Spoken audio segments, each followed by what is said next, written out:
government has told CNN no excessive violence had been used.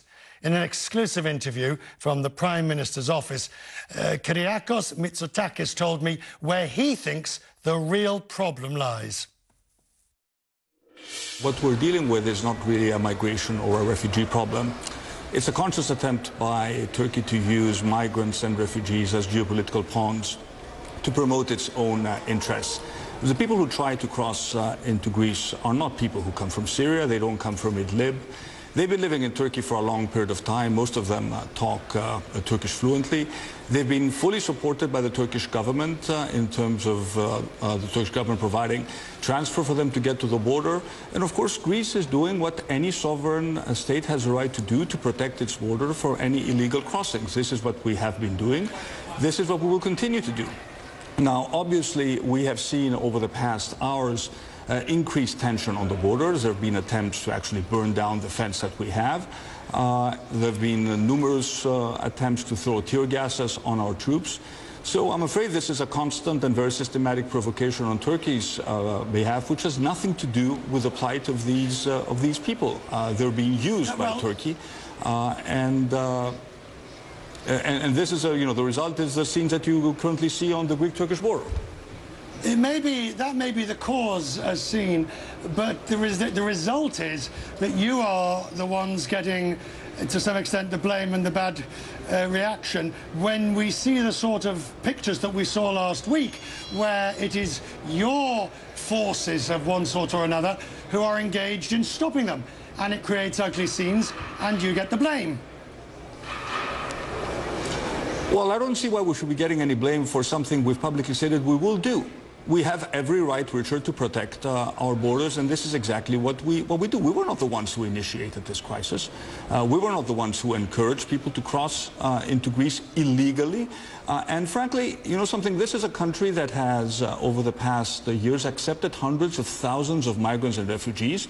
We've opened up our homes, we've opened up our hearts. And it is totally, totally unacceptable as a prime minister of this country to be accused of not properly treating these people in times of great need. I mean, Greece has demonstrated its humanism throughout this crisis. But what we're not willing to do is we're not willing to engage in a process by which another country systematically uses and abuses these people to try to send them across the border. Now, in terms of the methodology and the methods that we use, we have not used any sort of excessive force, and we're always reacting. We're never initiating in terms of responding to the provocations that have taken place on the border. Do you see the events of the last week as either endangering or revoking, in a practical sense, the EU-Turkey agreement following on from 2016? Richard, right now, let's be honest, the agreement is dead. And it's dead because Turkey has decided to completely violate the agreement because of what happened in Syria. Turkey has an obligation to stop people reaching the coastlines, and it has an obligation to do whatever it can to contain the illegal smugglers and prohibit people from illegally crossing into Greece. This is exactly what the agreement says. And Turkey has been doing the exact opposite. They have systematically assisted, both at land and at sea, people in their effort to cross into Greece. So, on the other hand, I've been public about acknowledging the fact that Turkey has also borne a big burden by hosting millions of refugees, and I've always been willing to support Turkey in this effort. But this is not going to happen, Richard, under a situation of blackmail. Europe is not going to be blackmailed over this problem by Turkey. Mr. Erdogan needs to recognize that. Mr. Erdogan needs to stop being the instigator of fake news. People, apparently, according to the Turkish minister, hundreds of thousands of people have already crossed into Greece. There are completely false accusations in terms of what's happening at the border. So we're not the ones escalating this conflict, but we have every right, Richard, and I will continue to do so, to protect our sovereign borders. We've succeeded in doing so, and we'll continue to succeed doing so in the future. Prime Minister, will you indulge me and just answer one or two questions, if I may, on coronavirus and the seriousness of this situation, and what, Prime Minister, you might wish to see happen at a European level? It seems as if this is on the verge of becoming a pandemic. Look, this is obviously a very serious issue, and we need a coordinated European response. I think we've done whatever we can within our capacity to contain this problem as much as possible.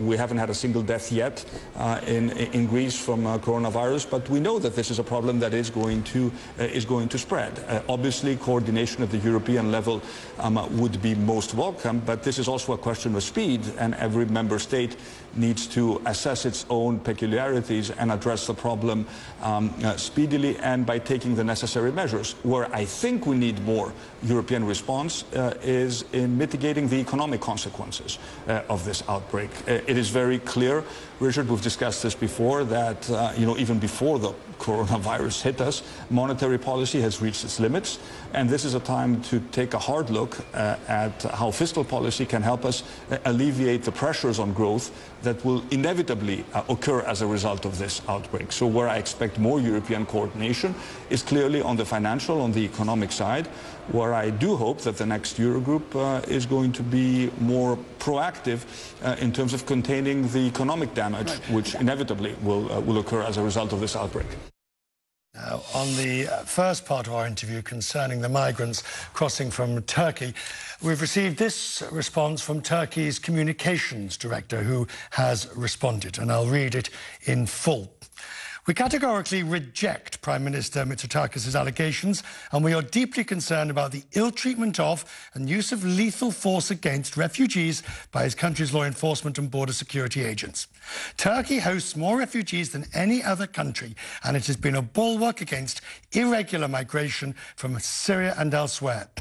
The European Union has failed to keep its promises, including financial aid and voluntary humanitarian admission under the 2016 agreement. As a result, Turkey had to divert its resources away from stopping the refugee flow to Europe and instead prepare for a potential influx from Idlib. Instead of playing the blame game, we urge Greece and the rest of the international community to address the root cause of irregular migration, namely the ongoing civil war in Syria.